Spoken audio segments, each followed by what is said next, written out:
உலகம் முழுவதும் வாழக்கூடிய ஸ்ரீ குபேரன் டிவி நேயர்கள் அனைவருக்கும் உங்கள் தாம்பரம் ஸ்ரீ வாராகி ஈசனேசன் சுவாமியுடைய நல்லாசிகள், வாழ்த்துக்கள். ஜெய் வாராகி, ஜெய் ஜெய் வாராகி. உலகம் முழுவதும் வாழக்கூடிய அன்பு பக்தர்களே அனைவருக்கும் இனிய ஆங்கில புத்தாண்டு நல்வாழ்த்துக்கள். Happy new year. எல்லாரும் சந்தோஷமாக இருப்பீங்க அப்படின்னு நம்புகிறோம். அன்னை வாராகியினுடைய நல்லருள் திருவருள் உங்களுக்கு கிடைக்கட்டும். ஏன்னா இன்றைக்கி நிறைய மக்கள், நிறைய குடும்பங்கள் ஒரு உயர்ந்த சூழ்நிலையில், உயர்ந்த நிலையில் வாழக்கூடிய குடும்பங்கள் கூட ஒரு சில நேரங்களில் தேவையில்லாத மனக்குழப்பங்கள், மன கஷ்டங்கள் இருக்கிறாங்க. ஸோ அவங்க எல்லாருமே வாராகியை நோக்கி வந்து கொண்டிருக்கிறார்கள். அன்னை வாராகி அவங்களுக்கு பல வகையிலும், நான் சொல்கிறது எந்த அளவுக்கு நீங்கள் உணர முடியும் அப்படின்னு நான் நம்புகிறேன். ஏன்னா ஒரு பெரிய மனிதர்கள் கூட, பெரிய தொழிலதிபர்கள் கூட ரொம்ப சிவபக்தர்களாக இருப்பாங்க, ரொம்ப பெருமாள் பக்தராக இருப்பாங்க. சிவனை தவிர வேறு எதுவுமே வணங்க மாட்டாங்க. நானும் அப்படி தான் இருந்தேன். ஸோ அந்த மாதிரி அன்பர்கள் கூட இப்பொழுது ஒரு பிரச்சனைன்னு வந்தோடனே வாராகி முடிச்சு கொடுக்குறாங்கன்னே ரொம்ப நம்புகிறாங்க. அதே போல் இந்த வருடம் முழுவதும் உங்களுக்கு சிறப்பான முறையில் அமையட்டும். முதல் மாதம் ஜனவரி மாத ராசி பலனை தான் நாம் உங்களுக்கு பார்க்க போகிறோம். ஸோ இந்த சொல்லக்கூடிய ராசி பலன்கள் அப்படியே உங்களுக்கு வருடம் முழுவதும் சுப பலனாக, மன மகிழ்ச்சியோடு, மன நிம்மதியோடு, எந்த விதமான தொந்தரவுகளும் இல்லாமல், அதே சமயத்தில் ஒரு வளர்ச்சி உள்ள ஆண்டாக உங்களுக்கு அமைய வேண்டும் என்று நான் என்னுடைய பராசக்தியாக இருக்கக்கூடிய வாராகியை பிரார்த்திக்கிறேன். ஜெய் வாராகி. ஜனவரி மாதத்தை பொறுத்தவரையிலும் மேஷ ராசிக்கு அதிபதியாக இருக்கக்கூடிய காலபுருஷனுக்கு முதல் அதிபதியாக வரக்கூடிய செவ்வாய் பகவான் கடகராசியில் இருக்கின்றார். அதில் இதுவரை நம்ம செவ்வாய் பகவான் அதிச்சாரம் அடைஞ்சு நம்ம பார்த்தது இல்லை. ஆனால் இந்த மாதம் மிதுனத்துக்கு போயிட்டு திரும்பவும் கடகத்துக்கு வரார். செவ்வாய் அஸ்தங்கமாக்கி நம்ம பார்த்துருப்போம். ரொம்ப ரேர் வக்ரமாகி பார்க்குறது. புதுசாக இப்போது அதிச்சாரத்தையும் நாம் பார்க்குறோம். அப்போது காலபுருஷனுக்கு முதல் கிரகமாக இருக்கக்கூடிய செவ்வாய் கடகத்திலும், 5ஆம் அதிபதியாக வரக்கூடிய காலபுருஷனுக்கு 5வது வீடு சூரிய பகவான், நவகிரகங்களுக்கு தலைவனாக விளங்கக்கூடியவர் மகர ராசி மற்றும் கும்ப ராசியிலும் அதே சமயத்தில் ஒரு முக்கியமான கிரக சேர்க்கை இங்கே நடக்க போகுது. ஒரு முக்கியமான கிரக சேர்க்கை இங்கே நடக்குது. என்னன்னு பார்த்தீங்கன்னாக்கா, சூரியன், சுக்கிரன், சனி. ஜனவரி ஒரு 16 தேதிக்கு மேலே எப்போ உங்களுக்கு தை மாதம் பிறக்குதோ அப்போது கும்பத்துக்கு உங்களுக்கு சுக்கிரன் மேலே போயிடுறார், சனியோடு சேர்ந்து கொள்கிறார். அப்போ இந்த சனி சுக்கிரன் சேர்க்கை அது ஒரு அபரிமிதமான ஒரு வளர்ச்சி. சனியும் சுக்கிரனும் பகை கிரகங்கள், ஒன்றுக்கு ஒன்று பிடிக்காது. சனியுடைய கும்பராசி வீடு சுக்கிரனுக்கு பகை வீடு.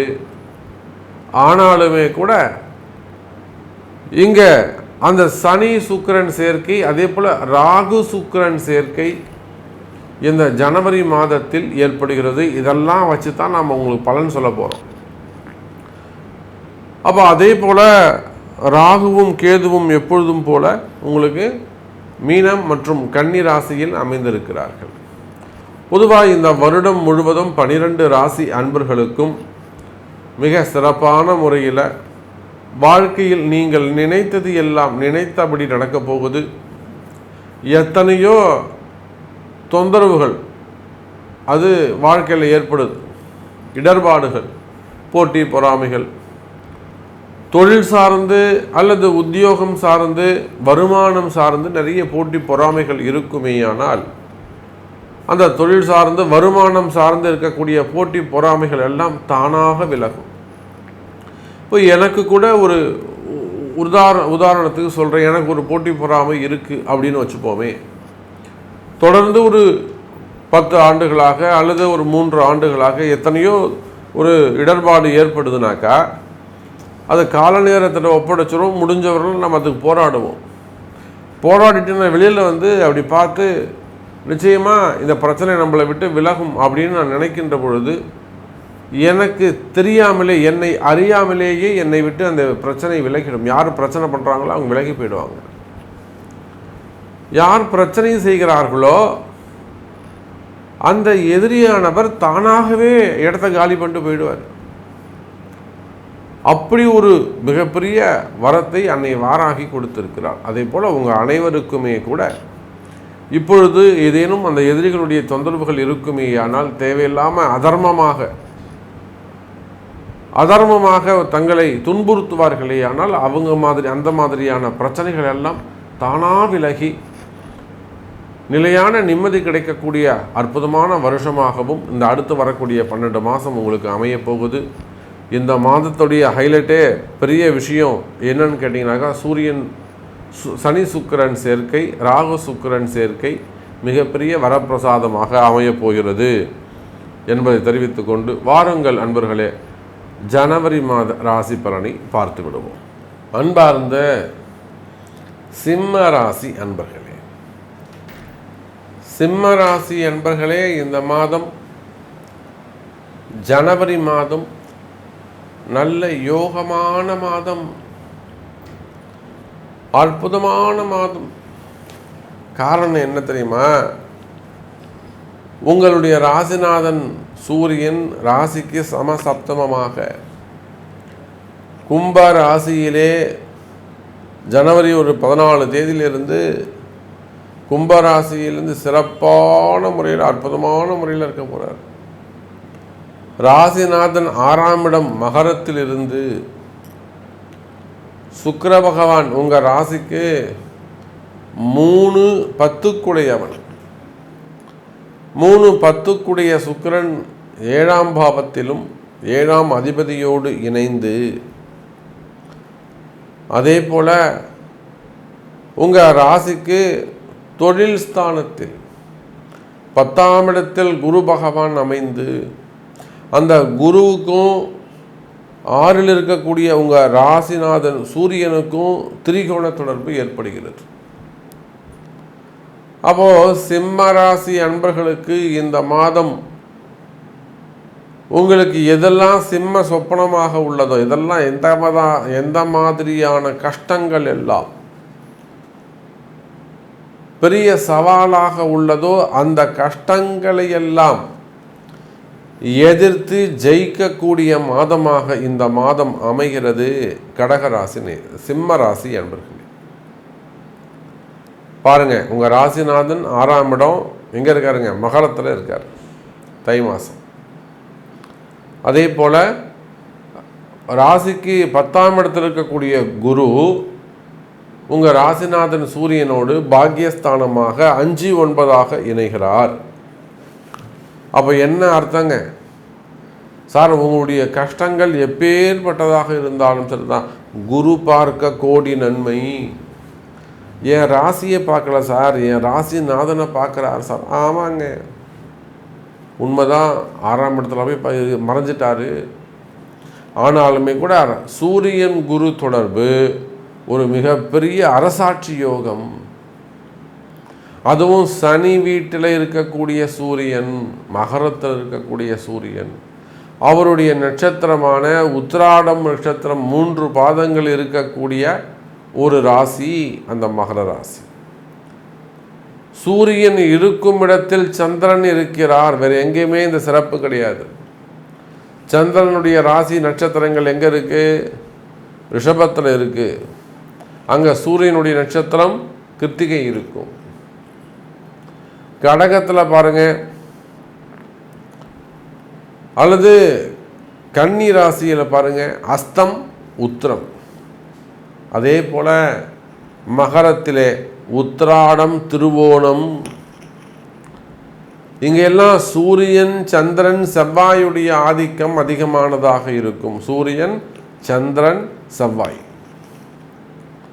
அப்போ இந்த சூரியன் சந்திரன் செவ்வாய் என்ற யோகம் சிம்ம ராசி அன்பர்களே, இந்த ஜனவரி மாதம் புதிதாக தொடங்க இருக்கின்ற இந்த ஜனவரி மாதம் நீங்கள் அரசியல் தலைவர்களாக இருந்தாலும், அரசியலில் ஈடுபட்டிருந்தாலும், அரசியலில் ஒரு கடைநிலை தொண்டனாக நீங்கள் இருந்தாலும், அல்லது அரசாங்க அதிகாரிகளாக இருந்தாலும், அரசாங்கத்தில் ஒர்க் பண்ணக்கூடியவங்களாக இருந்தாலும், அதே போல் தொழில் அமைப்புகளை மிகப்பெரிய தொழில் அதிபர்களாக இருந்தாலும், பல கோடி நவகோடி நாராயணன் ஒருத்தர் இருந்தார் பட்டினத்தார். அதுபோல் நீங்கள் நவகோடி நாராயணனாக இருந்தாலும் நிச்சயமாக இந்த ஜனவரி மாதம் உங்களுக்கு மிக அற்புதமான மாதமாக அமைகிறது. சிம்ம ராசி அன்பர்களே, ஏதாவது ஒரு தொழில் செய்யணும் சாமி, நம்ம என்ன செய்யலாம்? நிறைய சிம்ம ராசி அன்பர்கள் என்கிட்ட கேட்கக்கூடியது இதுதான். சாமி ஏதாவது ஒரு தொழில் பண்ணணும் சாமி, தொழில் பண்ணால் தான் நமக்கு நல்லது. நல்லா செஞ்சுட்டு இருந்தோம் பாருங்கள், அவங்க கூட இருந்தே இப்படி நம்மளை பண்ணி கவுத்துட்டாங்க சாமி, நம்ம ஜெயிக்கணும் சாமி, நம்ம என்ன பண்ணலாம் சொல்லுங்கள் அப்படின்னு கேட்கக்கூடியவர்கள் சிம்ம ராசி அன்பர்கள். அப்போ அந்த மாதிரி கஷ்டப்படக்கூடிய சிம்ம ராசி அன்பர்களே, இந்த மாதம் அற்புதமான மாதம். குறிப்பாக உங்களுக்கு துரோகம் செய்தவர்கள், சார் உங்களுக்கு ஒருத்தர் துரோகம்னு இருக்காரு சார், ஆமாம் அவர் நல்லா இருந்துட்டு போட்டு தானாக காணாமல் போயிடுவார், நான் எதுவுமே அவர் பண்ண மாட்டேன் ஆனால் நான் எதுவுமே அவர் பண்ண வேணாண்ணே, என் ஜாதக பிரகாரம் என்னை எதிர்த்தவன் தானாக காணாமல் போயிடுவானே, அதுவும் இவன் நான் ரொம்ப இம்சை பண்ணிட்டான்னு நான் ஒன்றுமே சொல்லலைன்னு அப்படியே தெய்வத்துக்கிட்ட விட்டுட்டேன், நான் அப்படியே தெய்வத்துக்கிட்ட விட்டுட்டேன், அவன் பாருங்கண்ணே தானாக காணாமல் போயிடுவான். அந்த மாதிரி உங்களுடைய நம்பிக்கை ஜெயிக்கக்கூடிய மாதமாக இந்த மாதம் அமைகிறது சிம்ம ராசி அன்பர்களே. அதே போல் குடும்ப பிரச்சனைகள் இருக்கலாம். அப்பா ஒரு பெரிய உயர்ந்த ஸ்தானத்தில் இருப்பார், பல கோடிகளுக்கு அதிபதியாக இருப்பார், பசங்கள்கிட்ட ஒரு சின்ன கஷ்டம், மனசு கஷ்டம் இருக்கும், ஒரு பையன் வேணும்னு வர, ஒரு பையன் வேணான்னு வர, இந்த பையன் இருக்கட்டுங்க நான் அவனுக்கு பண்ண மாட்டேங்க அப்படின்னுவார், சின்னவனுக்கு உனக்கு கொடுக்குறேங்க பெரியவனுக்கு கிடையாதுங்க அப்படின்னுவார், சின்னவன் உள்ளே பூந்து எல்லாத்தையும் எட்டு போயிடுவான், கடைசியில் அப்பாவே நடு ரோட்டில் நிப்பாட்டு போவான். அப்போ இந்த மாதிரி குடும்ப பிரச்சனைகள், பெற்றோர்கள், பிள்ளைகள், அல்லது ஒரு சில இடங்களில் வெளிநாடுகள்லாம் பார்த்திங்கன்னா பொம்பளை பசங்க சொல்கிற பேச்சை கேட்காமல் இருக்கிறது, படி தாண்டுவது, பொம்பளை பசங்க படி தாண்டுவது, அந்த மாதிரி பொம்பளை பசங்க சொல்கிற பேச்சை கேட்காமல் இருக்கிறது, வீட்டை விட்டு வெளியில் போகிறது, வீட்டுக்கு அடங்காமல் இருப்பது, இல்லை கணவன் மனைவி பிரச்சனையில் விபத்துக்கள் ஏற்படுவது, இந்த மாதிரியான வீண்பழி அவமானங்கள், தலைகுனிவுகள், வீண்பழி அவமானங்கள், தலைக்குனிவுகள். அப்போ இந்த மாதிரியான பிரச்சனைகள் இருக்குமேயானால் அவையும் விலகி நல்ல முறையில், சிறந்த முறையில் இந்த வருடம் உங்களுக்கு அமையப் போகிறது. உங்களுடைய எதிரிகளுடைய தொந்தரவுகள் குறையும், கவலை வேண்டாம் சிம்ம ராசி அன்பர்களே. பொதுவாகவே சிம்ம ராசி அன்பர்களே, நீங்கள் எந்த தொழில் செய்பவராக இருந்தாலும் சரிதான், உலக நாடுகள் முழுவதும், இந்த பூமியில் நீங்கள் எந்த நாட்டில் இருந்தாலும், எந்த நகரத்தில் இருந்தாலும், எந்த கோடியில் இருந்தாலும், நீங்கள் எந்த தொழில் செய்பவராக இருந்தாலும் சரிதான், தொழில்துறையை பொறுத்தவரையில், பிஸ்னஸை பொறுத்தவரையில் பிஸ்னஸ் சிறப்பானதாக இருக்கும், ஆன்மீகம் அதிகரிக்கும், ஆன்மீக பெரியோர்களுடைய அனுகிரகம், நல்ல சந்திப்புகள் ஏற்படும், ஆன்மீகத்தில் நல்ல சந்திப்புகள் ஏற்படும், ஒரு நல்ல பெரிய மனிதர்களை, ஆன்மீகத்தில் ஒரு பெரிய நல்ல மனிதர்களை நீங்கள் சந்திப்பீர்கள். எனதருமை சிம்ம ராசி என்பர்களே, ஆலய திருப்பணிக்கு உதவுவது, இல்லை ஆலய நிர்வாகம் செய்யக்கூடியவர்கள், உள்நாடுகள் வெளிநாடுகள், நமக்கு நிறைய வெளிநாடுகளில் பார்த்திங்கனாக்கா இந்த சிங்கப்பூர், மலேசியா போன்ற நாடுகளில் நிறைய ஆலய நிர்வாகிகள் நிறைய தொடர்பு கொள்வாங்க, சந்தேகங்கள் கேட்பாங்க, நாள் குறித்து கேட்பாங்க, யாக வேள்விகள் செய்வதற்கு, கும்பாபிஷேகங்கள் செய்வதற்கு நிறைய சந்தேகங்கள் கேட்பாங்க. அப்போ அதுபோல் ஆலய நிர்வாகிகள், ட்ரஸ்ட்டை வச்சு நடத்தக்கூடியவங்க, அல்லது ஃபண்டு ட்ரான்ஸ்ஃபர்ஸ் பண்ணக்கூடியவங்க, ஃபைனான்ஸ் பிஸ்னஸ் பண்ணக்கூடியவர்கள், ஆன்மீக பெரியவர்கள், மடாதிபதிகள், சினிமா துறையை சார்ந்தவர்கள், அதே போல் அரசியலில் ஈடுபட்டிருக்கக்கூடியவர்கள், மீடியா துறையில் ஒர்க் பண்ணக்கூடியவங்க, சேட்டலைட் சேனலு, அது மாதிரி மீடியா துறையில் பத்திரிகை அன்பர்கள், அப்போ இதை போல் குரூப் ஆஃப் கம்பெனிஸ் வச்சு நடத்தக்கூடியவர்கள், அப்போ நீங்கள் எந்த தொழில் செய்பவராக இருந்தாலும் சரிதான், அது தொழிலாக இருந்தாலும் சரிதான், ப்ரைவேட் ஜாப், கவர்மெண்ட் ஜாப், உத்தியோகமாக இருந்தாலும் சரிதான். எனது அருமை சிம்ம ராசி அன்பர்களே, உத்தியோகம் சிறப்பானதாக இருக்கும். வேலை வாய்ப்புகள் உருவாகும், புதிய வேலை வாய்ப்புகள் உருவாகும். இன்னும் கூட சொல்ல வேண்டும் என்று சொன்னால், சிம்ம ராசி அன்பர்களே, இந்த வருடம் முழுவதுமே உங்களுக்கு ஒரு அற்புதமான யோகமான வருடமாக அமைகிறது. அந்த யோக வருடத்தின் ஆரம்பம்தான் இந்த ஜனவரி மாதம். கவலை வேண்டாம் சிம்ம ராசி அன்பர்களே, ஜெயிக்கக்கூடிய இடத்தில் நீங்கள் இருக்கிறீர்கள். கட்டாயம் நீங்கள் ஜெயிப்பீங்க என்பதை சொல்லிக்கொண்டு மீண்டும் ஆங்கில புத்தாண்டு நல்வாழ்த்துக்களை தெரிவித்துக் கொள்கிறேன். மீண்டும் வேறொரு அற்புதமான பதிவில் உங்களை சந்திக்கிறேன். நன்றி, நமச்சிவாயம். ஜெய் வராகி, ஜெய் ஜெய் வராகி. ஸ்ரீ குபேரன் டிவியை பார்த்தமைக்கு நன்றிகள். மேலும் இது போன்ற தகவல்களை தெரிந்து கொள்ள ஸ்ரீ குபேரன் டிவியை சப்ஸ்கிரைப் செய்யுங்கள். மறக்காமல் பெல் ஐக்கானை கிளிக் செய்யுங்கள்.